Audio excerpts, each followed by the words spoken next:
Led me to think about the role or the respective roles of the Sudanese political parties. And I didn't want to, there are four major political parties, if you like, in the Sudan post-independence history. You have the Ummah party and the Democratic Unionist Party are the mainstream parties, and then you have the ideologically oriented party, the communist and left-wing tendencies on the left, and the Islamist, ideologically also motivated party on the right, if you like. So these were the four major trends. Now in of late, now before December or after December, we have seen a new kind of center party, like in the form of the Congress Party, and obviously then you have political groupings that are more or less affiliated with the armed struggles in various areas in Sudan. So this is in some the political map, but I'm concentrating mainly on the mainstream political parties because obviously they were the ones that dominated the post-independent Sudan history, but particularly during the parliamentary period. So what I would like to say, to sum up, just to زي ما بقول بالسودان اديكم الزيت من البدايه يعني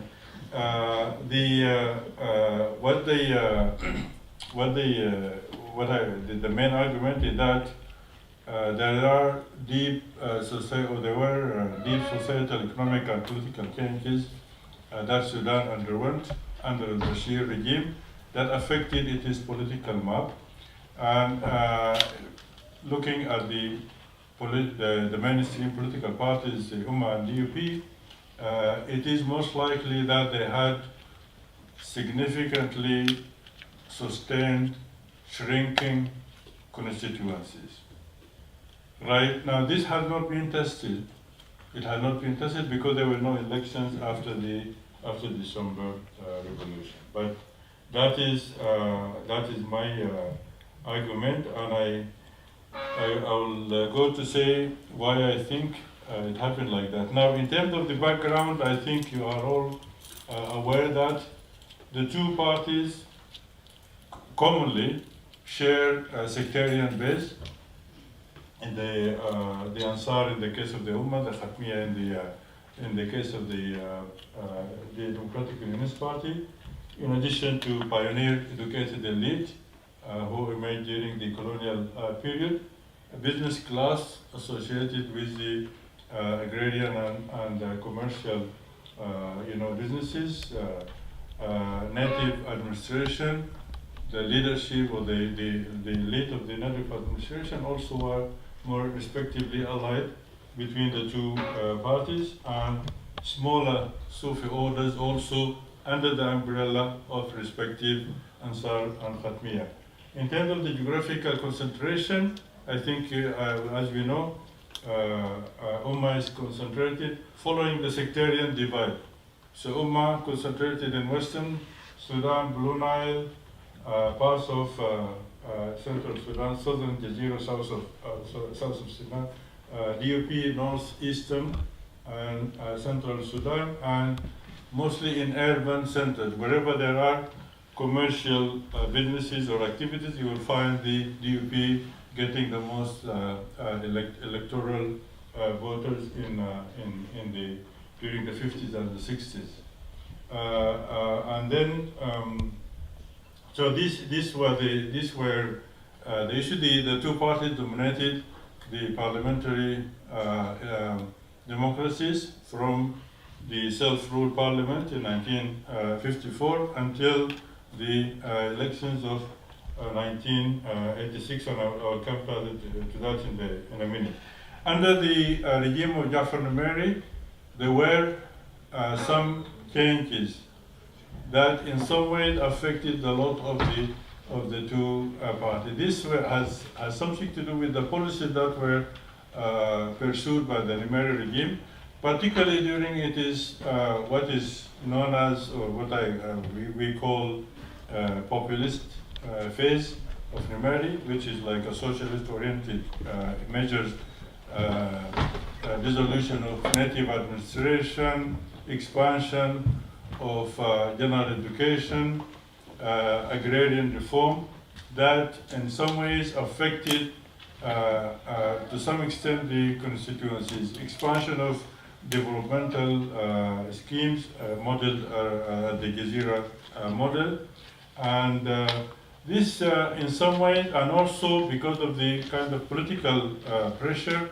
led to kind of a stifling the role of the Ansar and Khatmiya sect. So that gave more autonomy to the Sufi orders. Now I just would like to maybe mention that the smaller Sufi groups were politically, I mean, in terms of religious matters and this kind of thing, they were autonomous. But politically, they were kind of allied under the respective sectarian groups, sometimes independent from the sect itself, but it is a kind of a political affiliation, if you like. What happened, I mean, in terms of, I think it was deliberate from the Numeri regime to undermine the hold of the two mainstream political parties. Now I think we all know that there was like more violent confrontation between the Ummah in particular towards Numeri regime until the second half of the 70s, when there was a kind of a national reconciliation, and then the Ummah and the other parties settled to kind of more like stopped any attempt to dislodge the regime by force and settled to issues of peaceful protest, etc. So I don't have the time to speak about the changes in the Numeri regime, but I just want to underline, for example, some of the issues like the impact of drought and famine in the mid-80s actually led to like some people migrating to the urban centers, and that in a way also I mean, this is not really studied, it's quite speculative, but it has affected somehow the way that the influence of the two parties is structured. Having said that, the elections of the 1986 actually once again maintained in a way the influence. That is to say, the two major parties in parliament were the Ummah and DUP, despite the changes happened in there. So that is to say that the changes were not significant enough to dislodge completely or undermine the influence of the constituency. However, we do not have time to go into that in detail, but the elections kind of reflected some of the changes that happened, and it reflected a kind of a society in influx, in the sense that rarely in the 60s, for example, you wouldn't expect like Philip Gharbouch to win a constituency in Khartoum, for example. Or you wouldn't also expect that the Ummah to win some of the constituencies they did in Khartoum, for example. So, these were some of the changes. There were attempts, to accommodate. This was more in the case of the Ummah than DUP. The Ummah became more of a confederation of some various interests, and not really, centered around, the head of the sector and the core group of the Ummah. Now, I have to move quickly to the main issue that we want to speak about, and these were the changes under al-Bashir regime. There were new dynamics, that set as a result of the policies pursued, and from the start, and of course, I mean, we'll have to remember that the National Islamic Front, led by Hassan al-Turabi, which was a kind of a frontal association of the Muslim Brotherhood, came number 3 in the parliament in 1986 elections. And when it won some of the constituencies at the expense of the DUP primarily, not as the Ummah, because they didn't win any constituency in Darfur, for example. So they were bent on kind of destroying the influence of the two parties. And we would look into how they tried to do that at three levels: politics and administration, economic field, and then some of the societal changes. So it is a kind of a combination between deliberate policies on the one hand and the responses that take place in society at the other. Introduction of the federal system and its impact. Now the federal system shifted the attention. I mean, I have to say that there were no, as far as I recall, there wasn't really any elections for the either governor, state governors throughout the period of al-Bashir regime. There wasn't really any significant elections or sustained elections either for state governors or what is it called, the commissioners, the district commissioners, al-Mu'tamadin of the locality, and legislative assemblies at the with the exception of the election of 2010. 2010, because of the peace agreement, you had the election. But before that and after that, there was not. After that, maybe there was a sham election. But anyway, even if there were elections, they were controlled. But the issue here is that the federal system shifted the attention from, shifted the focus from the national politics onto local politics, which means that like new actors will come into the scene. They will have their own decisions to make without necessarily referring to the loyalists of the Ummah and DUP will have either to choose to cooperate with the regime, with the Bashir regime, or oppose it, and they will be losing both ways. If they cooperate, they will probably win some at the personal level, but they may lose their constituency. But at the same time, also the constituencies in the regions also will have to make a choice, whether they stay steadfast or they will have to find a way to deal with the regime in order to get the services and for their communities and for themselves. The new regime, the regime during its 3 decades in power, al-Bashir regime adopted a new approach to native administration. It's not unlike a Numeri regime. They tried to reinstate native administration, Idara al-Ahliya, instituted a law, they call it al-Nizam al-Ahli in 1990 or 90 something, and then they adopted a new approach, which is basically trying to divide and misrule, if you like. That is to say, they kind of targeted the traditional households in the throughout Sudan, and then recruit some loyalists at the expense of others, basically. So it is a question of engineering, native administration in a way that is probably the British tried to do, but they did it in a much better way, in my opinion.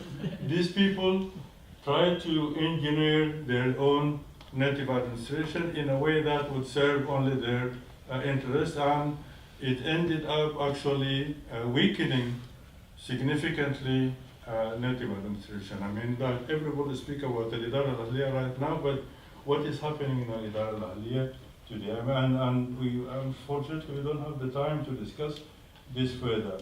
Politics of conflict in the south first and then in Darfur also played a part in that regard, in 2 ways. One is that they recruited some of the tribal militia to fight with the army in the south. These were mostly from constituencies, particularly from the Ummah constituencies in the past, which means that they could be potentially a loyalty shift, right? Because of what could be generated in terms of benefits from that. And on the other hand, also the emergence of rebel groups, particularly associated with the Darfur conflict, again happened at the expense of the, particularly the Ummah constituency. Okay, the regime approach to political pluralism,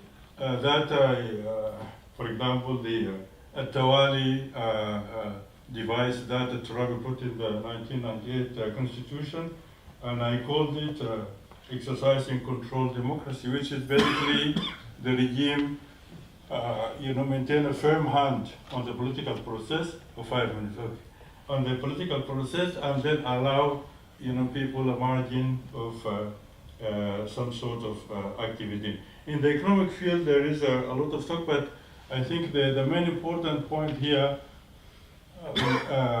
2 points actually. What I mean, you can see I have put 3 points.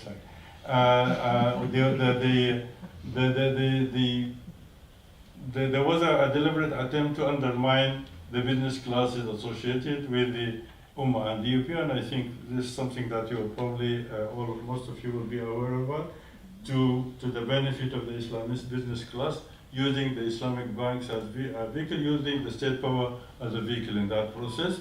The transition from an agrarian agribusiness economy into a rentier economy, particularly with the oil field and then with gold after that, something that because most of the Ummah and DUP business classes were associated with the old, economic regime somehow.